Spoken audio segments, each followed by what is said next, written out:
दोस्तो, हकीकत इहा आहे त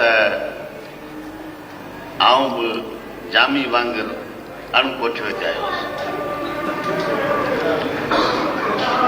इन करे त आऊं सम्झां थो त तसवुफ़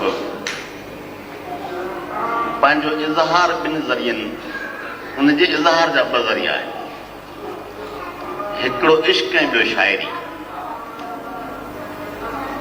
सियासत जे बारे में आम तरह इहो सम्झियो वेंदो आहे त उनजे सीने में दिलि न थींदी आहे। असां हिते सिंध में आऊं जंहिं मकतब फ़िक्र सां लाॻापियल आहियां, असां न रुॻो उन सियासत जे सीने में दिलि रखी उन दिलि खे धड़कण सेखारियो, पर उनजे धड़कन में असां गीत जी दिलकशी ऐं मूसीक़ी जो सुरूर भरियोसीं।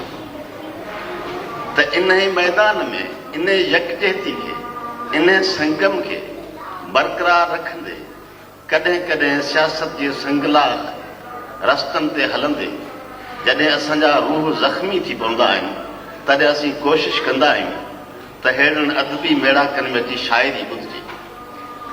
ऐं हक़ीक़त इहा आहे त शाइरी